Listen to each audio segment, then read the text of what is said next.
नमस्कार विद्यार्थी भाइ बहिनीहरू।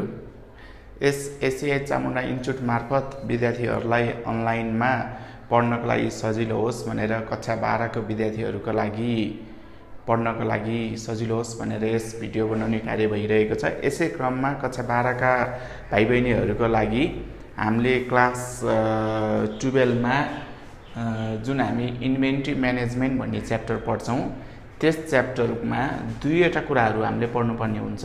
त्यो दुईवटा कुरामा इकोनोमिक अर्डर क्वान्टिटीको बारेमा हामीले यो भन्दा अगाडिको भिडियोमा चर्चा गरिसक्यौं, जसलाई चाहिँ हामीले युट्युबमा राखिएको छौं।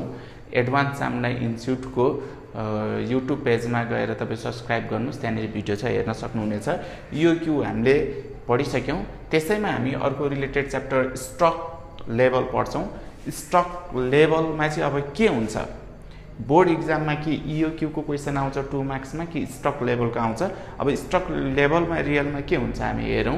स्टक लेभल भन्ने बित्तिकै अब हामी बुझ्नु पर्यो कि कुनै पनि पसलमा अब उसले सामान मगाउँदै बेच्ने कार्य गर्छ। अब उसको स्टकमा, उसको पसलमा म्याक्सिमम स्टक कति हुनुपर्छ, मिनिमममा कति हुनुपर्छ, फेरि अर्डर गर्ने लेभल कुन हुनुपर्छ, पसलमा कति सामान हुँदाखेरि फेरि अर्डर गर्नुपर्छ, रिअर्डर लेभल हो। यस च्याप्टरमा हामी reorder level, maximum stock level, minimum stock level calculation गर्न सिक्छौं। त्यसका केही साना फर्मुलाहरू छन्, यो याद गर्नु पर्यो। रिलेटेड फर्मुलामा रिअर्डर लेभल कति स्टकमा कति सामान हुँदा फेरि अर्डर गर्ने, reorder maximum consumption into maximum lead time. त्यसपछि 2 नम्बरमा म्याक्सिमम स्टक लेभल, म्याक्सिमममा स्टकमा कति सामान हुनुपर्छ, reorder level plus ROQ minus minimum consumption into minimum lead time. त्यसपछि मिनिमममा कति सामान हुनुपर्छ पसलमा, स्टकमा, reorder level minus average consumption into average lead time. अब एभरेज कन्जम्पसन भनेको के हो र एभरेज लिड टाइम भनेको के हो। एभरेज कन्जम्पसन भनेको म्याक्सिमम कन्जम्पसन र मिनिमम कन्जम्पसनलाई प्लस गर्ने, सम गर्ने र डिभाइड 2 गर्ने, र मिनिमम लिड टाइम भनेको के हो भन्दाखेरि, एभरेज लिड टाइम भनेको के हो भन्दा म्याक्सिमम लिड टाइम र मिनिमम लिड टाइमलाई सम गरेर डिभाइड 2 गर्ने। आरओएल भनेको रिअर्डर लेभल, एलटी भनेको लिड टाइम, आरओक्यू भनेको रिअर्डर क्वान्टिटी। अब विद्यार्थी भाइ बहिनीहरूलाई चाहिँ एउटा के कुरा कन्फ्युज हुन सक्छ भने यो कन्जम्पसन भनेको के हो भनेर र लिड टाइम भनेको के हो। अब सुन्नुहोस् है, एउटा पसलेले मानौ उसले मिनिमममा अर्डर गर्ने सामानको साइज भनेको 3000 युनिट अर्डर गर्छ र म्याक्सिमममा उसले 7000 युनिट अर्डर गर्छ उसले अर्डर गर्दा, र लिड टाइम भनेको 4 to 6 डेज। ल सामान मिनिमम अर्डर गर्ने सामानको साइजलाई हामी मिनिमम कन्जम्पसन भन्छौं, म्याक्सिमम अर्डर गर्ने सामानको साइजलाई हामी म्याक्सिमम कन्जम्पसन भन्छौं। अनि यो सामान आइपुग्न लाग्ने समय थोरै समय 4 दिनभित्र यदि त्यो सामान आइपुग्छ भने त्यसलाई हामी मिनिमम लिड टाइम भन्छौं। यदि त्यो सामान अर्डर गरेको सामान आइपुग्नको लागि 6 दिन लाग्छ भने त्यसलाई चाहिँ हामी म्याक्सिमम लिड टाइम भन्छौं। अब यो एभरेज कन्जम्पसन भनेको चाहिँ यो र यो जोड्नुस्, मिनिमम र म्याक्सिमम जोडेर डिभाइड 2 गर्नुस्, एभरेज कन्जम्पसन आउँछ। एभरेज लिड टाइम भनेको चाहिँ मिनिमम लिड टाइम र म्याक्सिमम लिड टाइम जोडेर डिभाइड 2 गर्नुस्, एभरेज लिड टाइम आउँछ। अब रिअर्डर लेभल हेर्नुस्, त्यहाँ maximum consumption into maximum lead time लेखेको छ। यो दुईटा मल्टिप्लाई गर्नु भनेको छ रिअर्डर लेभलमा। अब यो दुईटा मल्टिप्लाई भनेको यो म्याक्सिमम, यो दुईटा मल्टिप्लाई हो के, यो maximum consumption maximum lead time, यो दुईटा मल्टिप्लाई गरे भने चाहिँ रिअर्डर लेभल आउँछ। अब यति फर्मुलामा जसरी हामीले इन्भेन्ट्री म्यानेजमेन्टको इकोनोमिक अर्डर क्वान्टिटी 10-12 मिनेटको क्लासमा हिजो हामीले जानिसक्यौं। तपाईले यो युट्युब पेजमा गएर भिडियो हेर्न सक्नुहुन्छ, एकदमै सजिलो भयो। त्यसैगरी स्टक लेभल पनि हेर्नुस्, 2-4 वटा फर्मुला याद गर्ने बित्तिकै यो पनि आउँछ। अब यसको हामी प्रब्लम गर्छौं। अब यसको प्रब्लम गर्दाखेरि हामी 76 सेट बी हेर्नुस्, हाम्रो ओल्ड इज गोल्ड क्वेशन बैंकको क्वेशनमा 76 सेट बी मा हाम्रो एउटा क्वेशन छ। 76 सेट बी को म गर्न गइरहेको छु। 76 सेट बी मा त्यहाँनिर हामीलाई रिअर्डर क्वान्टिटी भनेर सोधेको छ।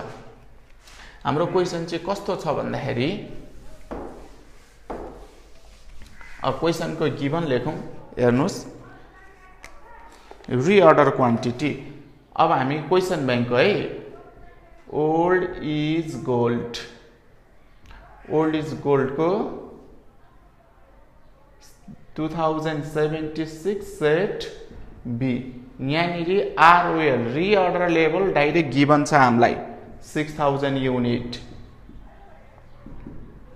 अनि त्यसपछि अर्को हाम्रो मिनिमम कन्जप्सन पनि गिभन छ, मिनिमम कन्जप्सन पनि गिभन छ हामीलाई 4400 युनिट।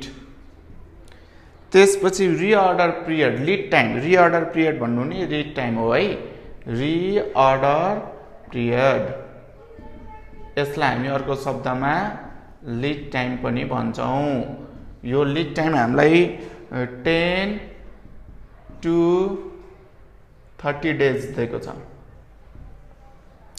अब त्यसपछि हामी म्याक्सिमम स्टक लेभल पनि दिएको छ हो। अब यहाँनिर सबैभन्दा मोस्ट इम्पोर्टेन्ट कुरा म्याक्सिमम स्टक लेभल भनेर हामीलाई 10,000 दिएको छ। हेर्नुस् ल 10,000 युनिट।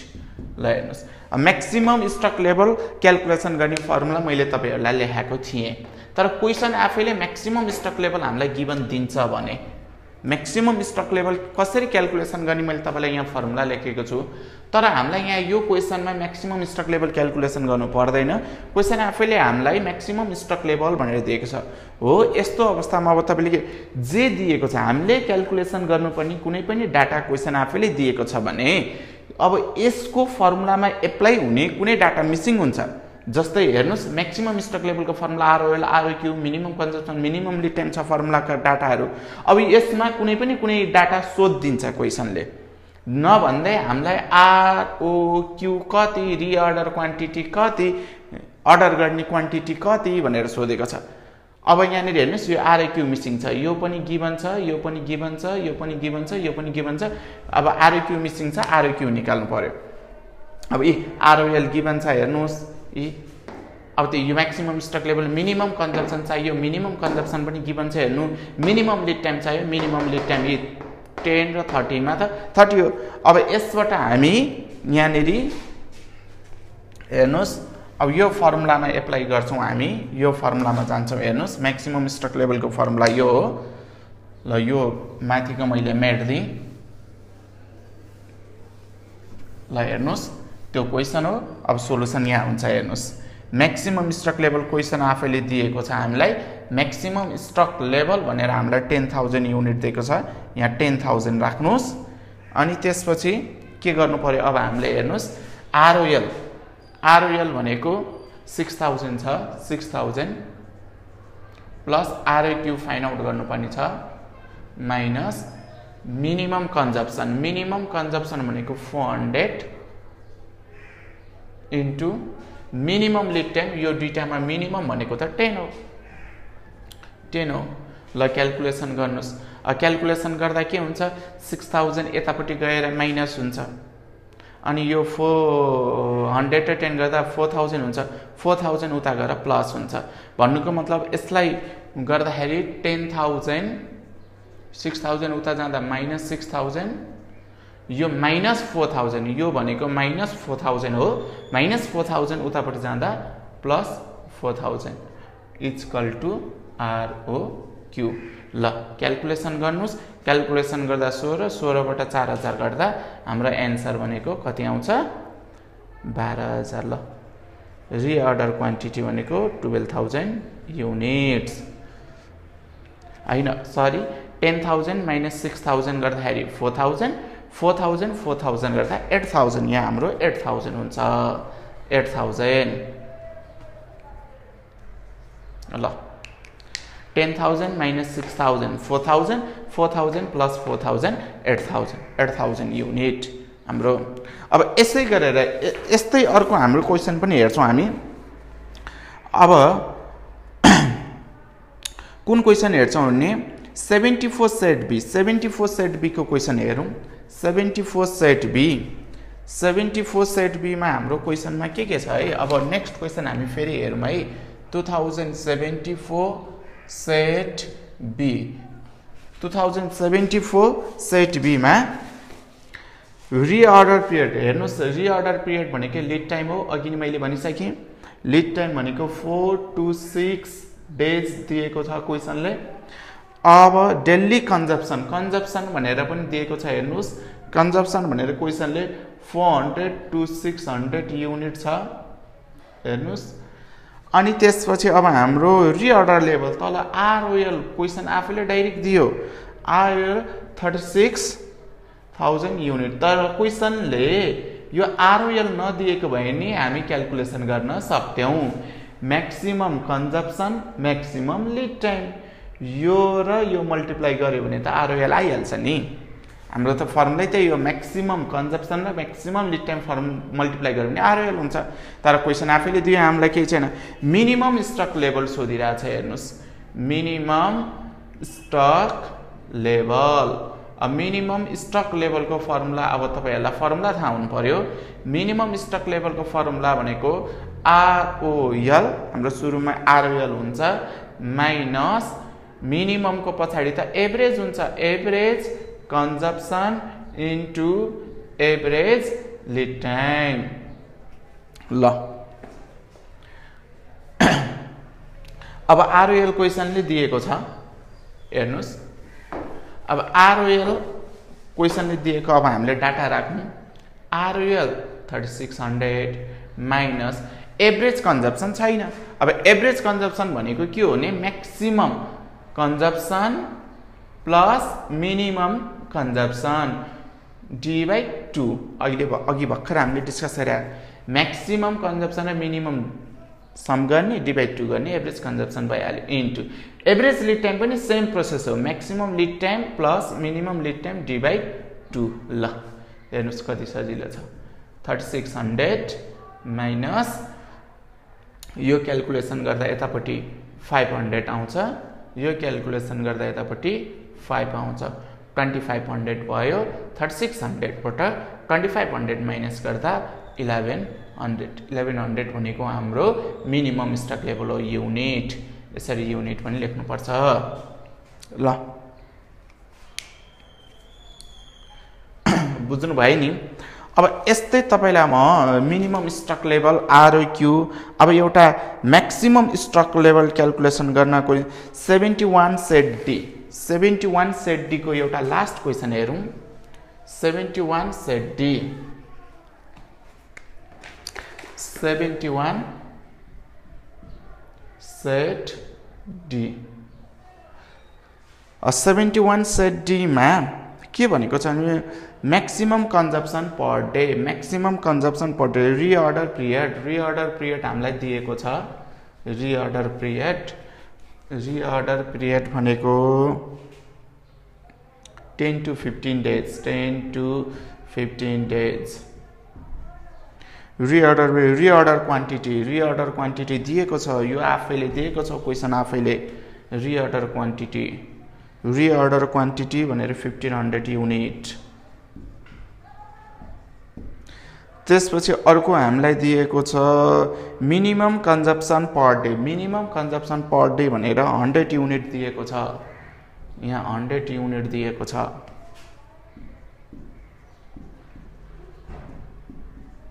त्यसपछि यहाँनिर हामीलाई आरओएल छैन म्याक्सिमम कन्जप्सन पर डे भनेर दिएको छ म्याक्सिमम कन्जप्सन पर डे भनेर दिएको छ per day maximum consumption per day 200 unit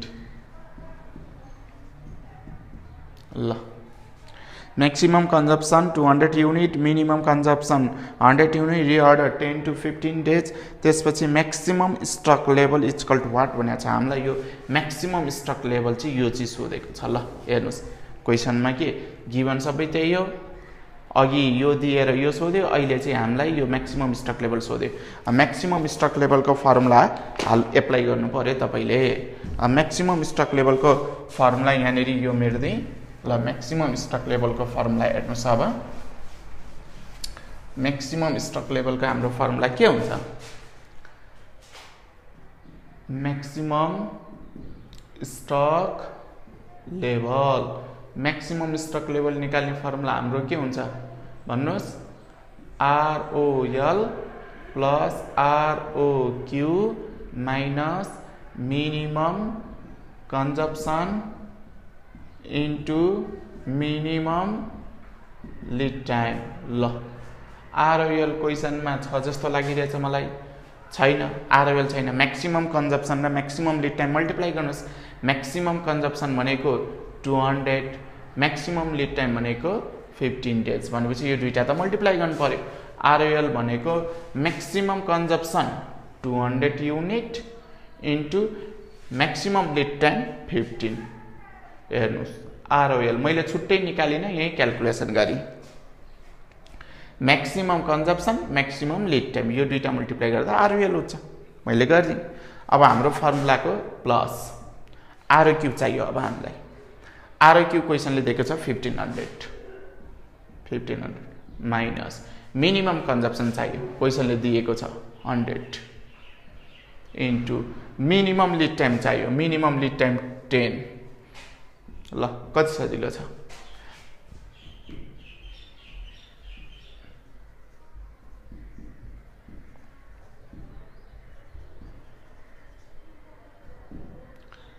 $4,500 minus 3500 unit. ल कति सजिलो छ। अब तपाईलाई मैले म्याक्सिमम स्टक लेभल पनि यो क्वेसनमा निकाल्यौँ, मिनिमम स्टक लेभल पनि निकाली, ROL पनि भर्खरै निकाल्यौँ हामीले हेर्नुहोस्, अनि रिअर्डर क्वान्टिटी पनि भर्खरै निकाल्यौँ हेर्नुहोस्। यही क्वेसनले सोध्ने भने हामीलाई यति कुराहरू हो, maximum stock level, minimum stock level, reorder quantity अनि ROL भर्खरै निकाल्यौँ। सम्पूर्ण इच एन्ड एभ्री प्रब्लम यस्तै हो। तपाईहरु प्र्याक्टिस गर्नुस्, सबै जहाँसम्म लाग्छ मलाई तपाईहरुले सबै गर्न सक्नुहुन्छ। तपाईहरुलाई कहीँ पनि कुनै पनि प्रब्लम भयो भने एसआई चामुण्डा इन्स्टिट्युटको यो भिडियो हेर्दा तल युट्युब पेजमा कमेन्ट गर्नुस् अथवा यो प्रब्लमको सोलुसन भए मलाई हुन्थ्यो भनेर भन्नुस्। फर्दर एसआई चामुण्डा इन्स्टिट्युटले यस्तो भिडियोहरु तपाईहरुको लागि बनाइ नै रहनेछ। आजको लागि यति गरौँ, हामी नेक्स्ट क्लासमा फेरि पनि नयाँ टपिक लिएर हामी फेरि पनि आउने छौं। धन्यवाद।